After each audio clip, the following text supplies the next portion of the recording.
I'd love to introduce you to our next keynote speaker, Patricia Galloway. So Patricia is a well-respected and influential board-level leader with a career that's seen her partnering SME boards in the banking, technology and engineering sectors, helping them to grow their performance and profit through their people. So Patricia is here today to share her thoughts on how to approach a changing career, especially as you're leaving the military, and the steps to make it a success. So Patricia, thanks for joining us today. I'll hand over to you.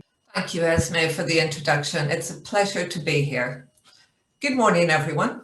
What a fabulous lineup of speakers to provide you with advice and guidance on how to find your next role and help you understand the opportunities and possible hazards that you may face along the way to your journey to civilian business success. For my part, I will share some practical guidance that I have seen prove very successful for career transitions. My father-in-law was ex-military. He served in the parachute regiment, and he went on to have many different careers outside of the military and was very successful in all of them. I was always struck by his incredible sense of team and the support that he brought to everyone who worked with him in every role that he had.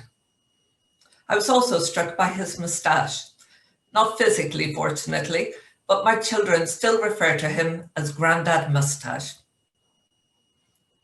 As an industrious and helpful individual, he would have relished the opportunity to help others make the transition that you are currently facing.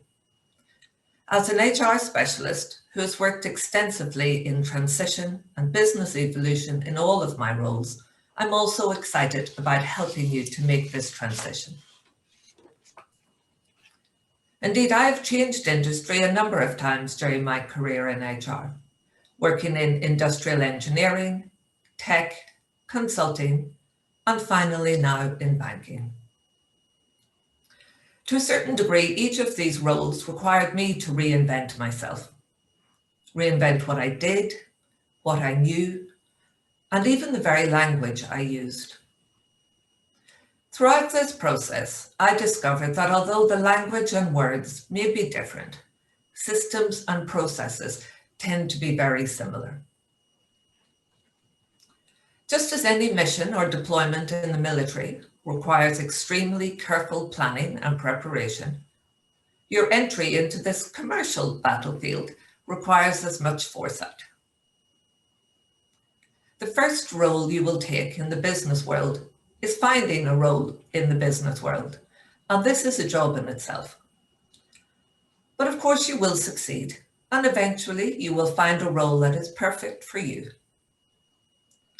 How quickly that happens depends most on your ability to understand yourself as a productive asset that can bring success to the eventual team you will join. The first step in the success of this exciting transition is to look out across the business landscape and decide which mountain to climb, understanding the opportunities that lie before you. Where you choose to go in business is primarily driven by who you are and what you can do. So, who are you? You're a brand. How do we determine that brand? Well, I'd like to introduce you to a very simple system known as the SKIN method. What does it mean? Skill set, knowledge, image, and name. These four factors make up your conveyance. They determine how you are perceived by others. Skill set. What can you do? Can you do something others can't do? Can you lead? Can you manage complex projects? Can you speak? Can you motivate others around you? Can you see the tiny detail that others might miss? Knowledge. What do you know? Do you know things others don't know?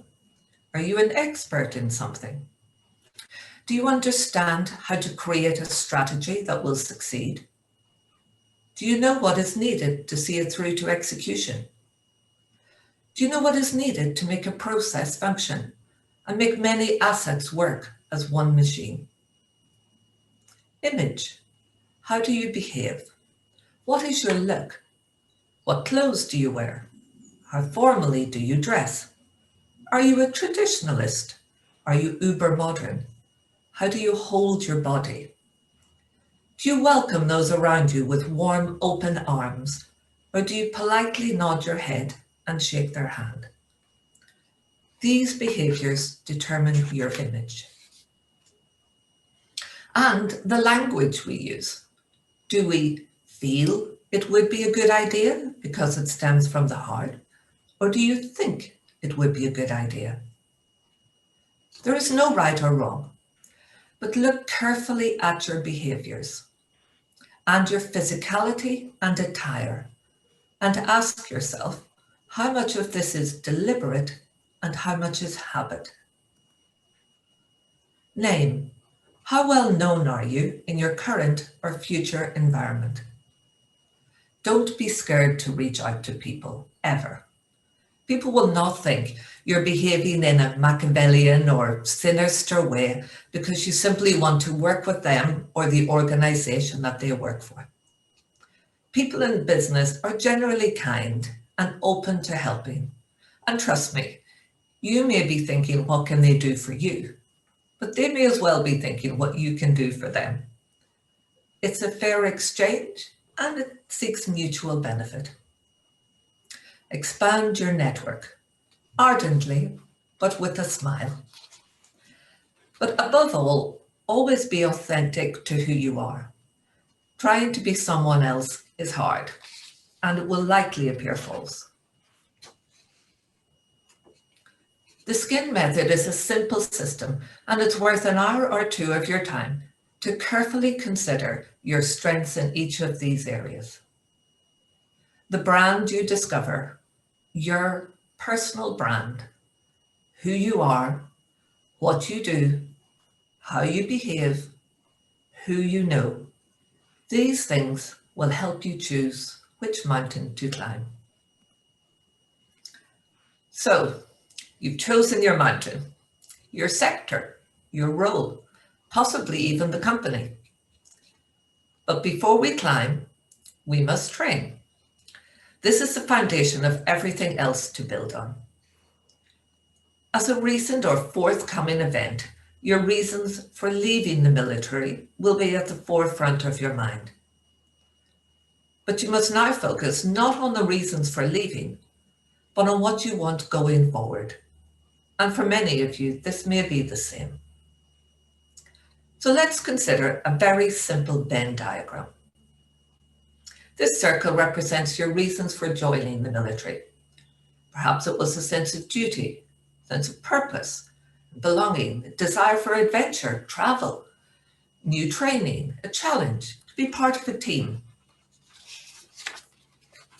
This circle represents those reasons. The next overlapping circle represents what you did in the military. And you may have held many different roles, but consider the skills you developed, what you've learned, the experience you've gained. Did you make decisions under pressure? Did you lead? Were you responsible for management? Did you plan contingencies, work on logistics? Were you responsible for strategy?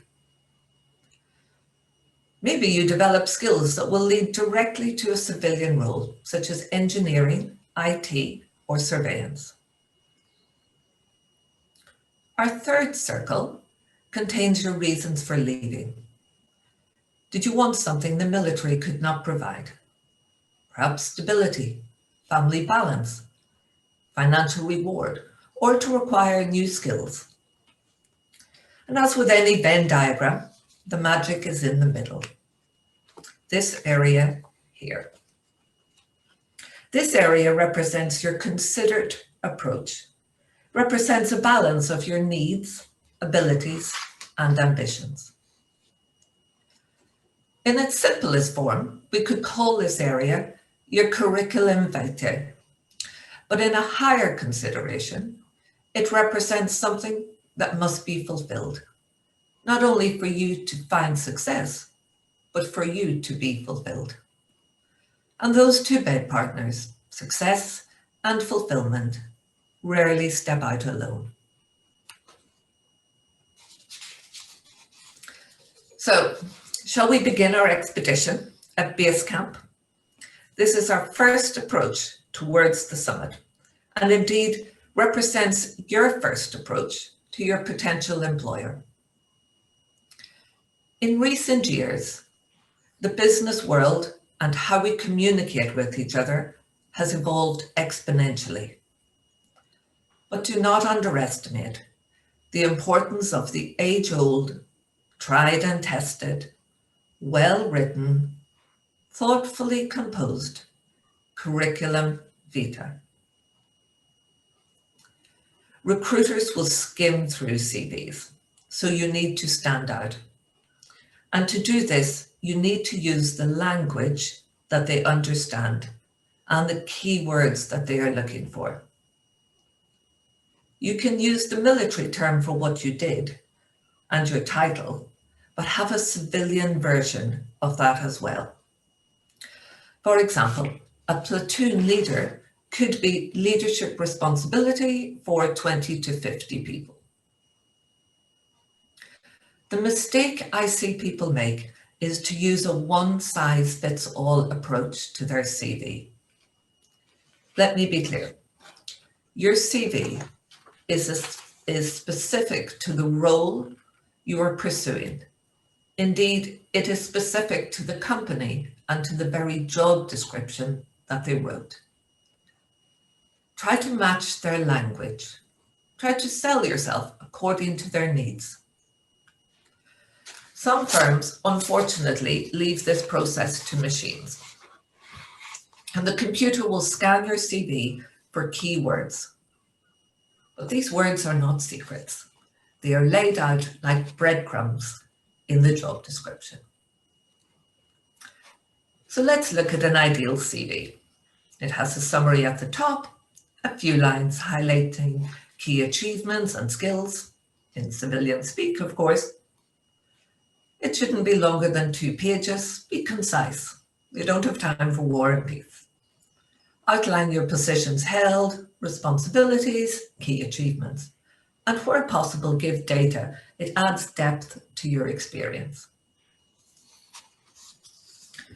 The STAR model, I find, is a good way to provide solid examples for the skills that you mention.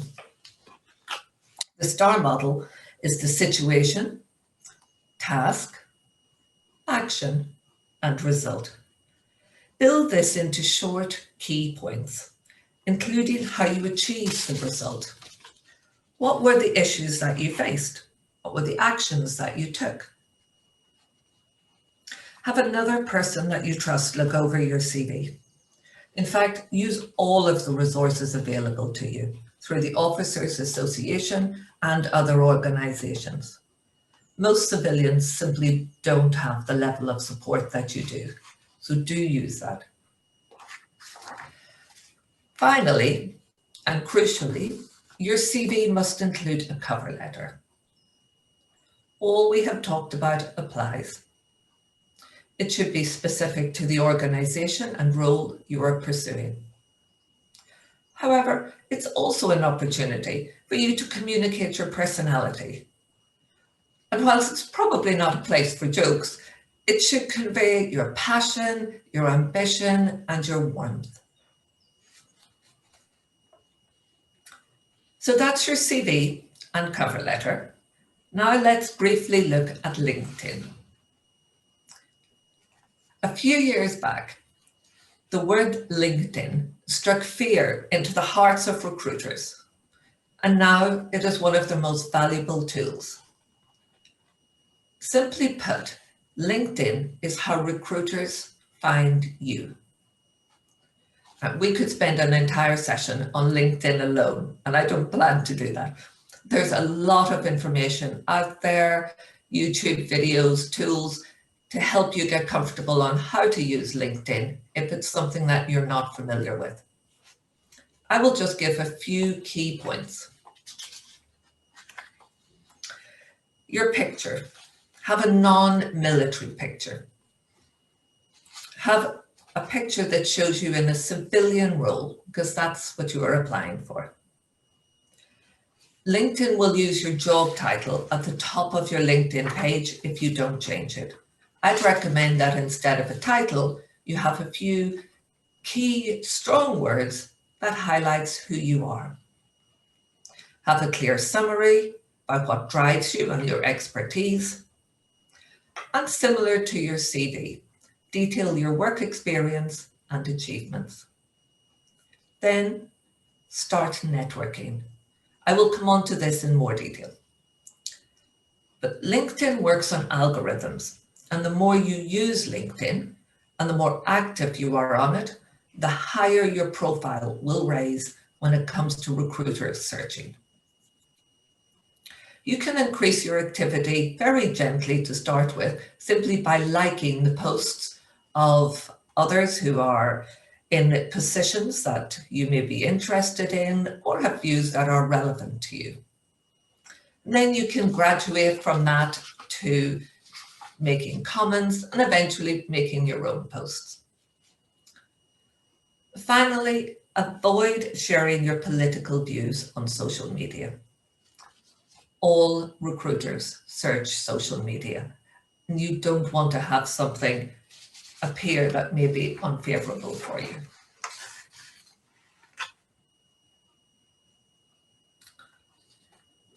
Next, we will look at Basecamp 2, networking. There is a lot of competition for jobs, so you need to use your network to help you. It's not just your network, as in who you know, but it's your unknown network. Who do they know? How could you build your network? Well, you could start by researching people who have a military background and who are in a profession that you would like to move into, and connect with them.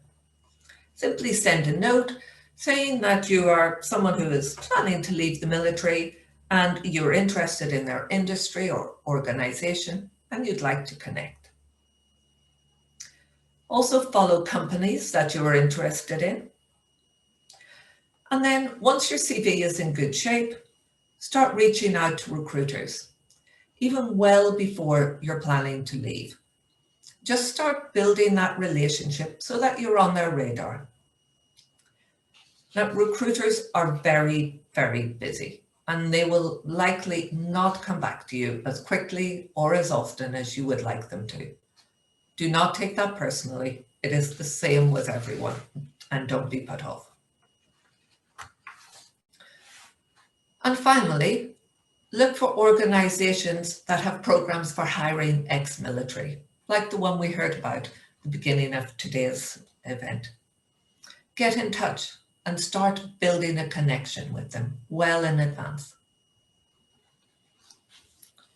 So, interviews. You've done your reflection, you've created your CV and your LinkedIn profile, you're active on LinkedIn, you've been networking, and this effort has now led to an interview. This is the next point of preparation. When preparing for interviews, you need to pull out each part of your CV and LinkedIn profile and anything that you have stated you did and build a story around that, so which you can then discuss in interviews. To do this, I recommend the SMART approach. And it stands for situation. S stands for situation. So start by outlining the situation behind your story. M for the metrics or more. This gives you the opportunity to expand on what you've said and add some more concrete details.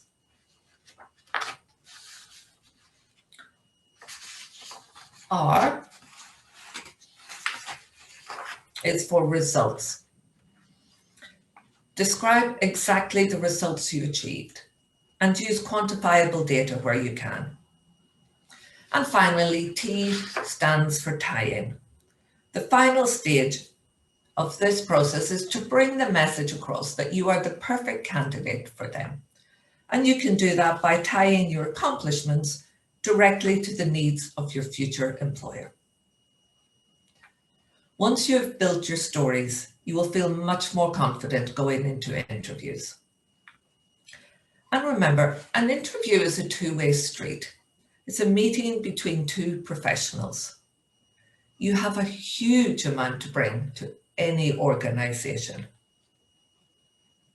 And if you are not successful in a particular pursuit or a particular role in a particular company, then it wasn't meant to be. Smile and move on, because the right role is just around the corner.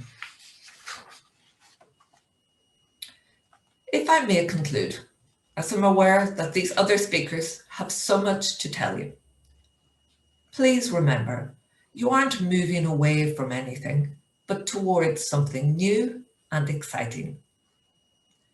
The friendship, cooperation, and goodwill that is undoubtedly abundant in the armed forces isn't just the product of a situation or a uniform or a job title. It's about who we are as individuals. Everything you enjoy and love about your career can be found in the business world too. As a final thought, I would like to offer you two quotes. The first by the great Charles Darwin. It is not the strongest of the species that survives, nor the most intelligent that survive. It is the one most adaptable to change. And by leaving the military, your circumstances will change substantially. And it's critical that you adapt to that change. But more importantly still, we turn to the wisdom of Oscar Wilde. Be yourself. Everybody else is taken. I wish you every success in this exciting journey that lies ahead. You carry experiences and skills that others will never have. And with them, you will enrich the business world, a business world which stands before you with open arms. Thank you. Wow, thank you, Patricia. That was fantastic. I mean, a lot to take in, but some really, really excellent content there to get us started today. And hopefully you can see some of the messages of thanks coming through in the chat already, which is lovely. If you're happy, we have had a few questions coming through. Fantastic. So these actually came through in the lead up to the event, and it's around breaking into new sectors with no experience. So do you have any advice for articulating this supposed skills gap at interview or even in your CV? Yes, so it's really about language, and it's about unpicking your current skills and then being able to show how you can apply that to what's required by your new employer. And I've had to do this when I changed, particularly from engineering into tech and consulting. It's very much about not being put off by the terminology that they use in the job description. Because when you unpick that, it's really about the skills, and then being able to show that you have the skills, you've simply done it in a different industry. Thank you. So we've got a question from Andy come in. So unless you are available immediately, can you apply for specific roles too early, or does it put companies off? So for example, Andy still has 6 months to serve. When do you suggest he starts looking? If it's for a specific role, 6 months might be a little early for the company. They're probably hoping to close it before then, but I would still approach them. It's very important to just start building up relationships. And if you're interested in a role, and you never know, they might wait for you if you're the right candidate for them. But even if they need to fill it within the next month or two, other things come up, and then you've started to build that relationship. And I've often gone back to candidates. I keep key candidates in a database that I think, oh, and when I have a similar role again, they're the first people I will reach out to. So it's always worth connecting. Brilliant. And please do keep submitting your questions either in the Q&A or the chat function. I can see we've got quite a few coming through, which is great. So, Patricia, are there any specific qualifications or training courses you would recommend for the audience if they're looking to get into the financial services sector with no previous experience? I'm trying to remember the exact term for it. It's the, there's a chartered financial, yes, that's it, the Chartered Financial Analyst exam. That's quite a good one. And actually, I've often put people who are fairly new in banking through that exam. You can do it remotely. The first 1 or 2 levels you could probably do on your own without being in banking. But by the time you get to level 3, that's pretty intensive and you probably need to be in. But if you did level 1 of the CFA, the Chartered Financial Analyst exam, that really shows a strong indication that you're interested in moving into banking. It's not essential though, but that's a very well-known course. Thank you. And another question from Matthew around kind of commercial experience. So is a perceived lack of commercial experience, for example, financial responsibility, viewed negatively by civilian employers? No, I mean, there are lots of people who will apply for jobs, civilians who may not have had financial responsibility in their previous role. I mean, if you're going for a CFO position, then you'll need that financial skill set. But otherwise, as I say, I would really take the time to unpick the skills that they're looking for in the job description, and then look at what you have done. Don't be put off by job titles or some of the terminology. Really look at the skills that's needed to do the job, and that's how you sell yourself. Great, thank you. So the questions are coming in thick and fast now, if you're happy to stay on and yes, take a few more. A question from Joseph in the audience. Is it appropriate to send an in-mail to a hiring manager on LinkedIn in addition to a covering letter?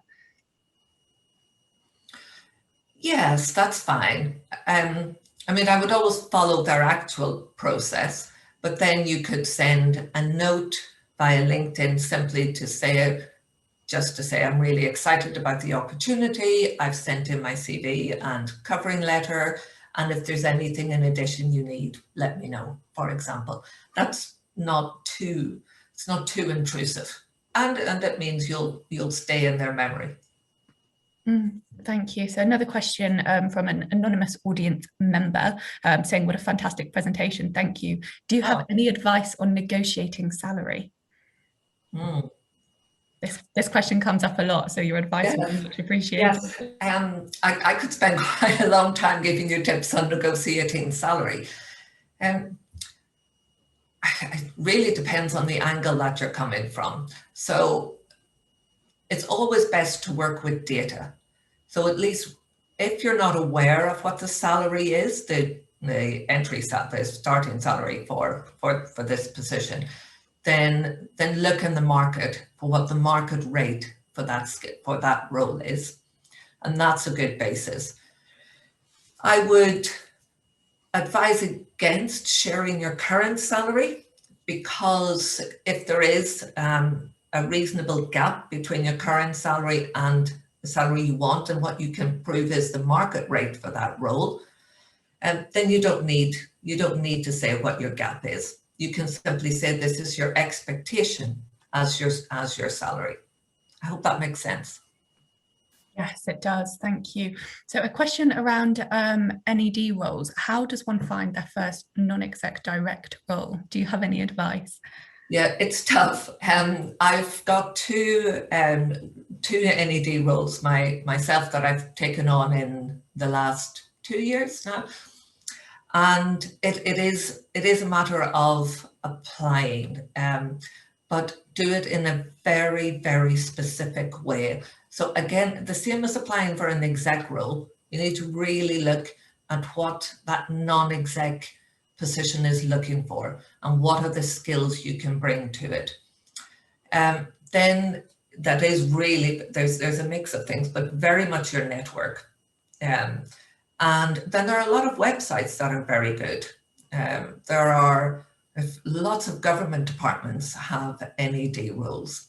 So I can send Esme afterwards a few links to different companies that would help.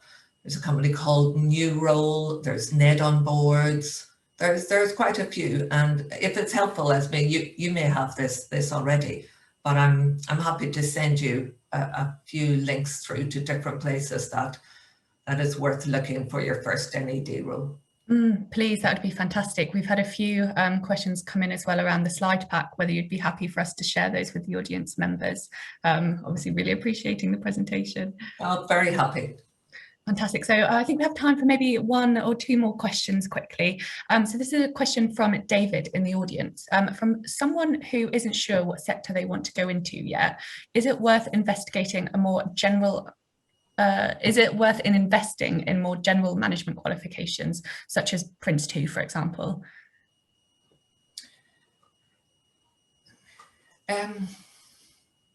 It would, additional qualifications are never going to hurt, but I would still try and work through the process of what's the role that you want to have, and then that can apply to very different sectors. It's kind of hard without knowing exactly what your background is.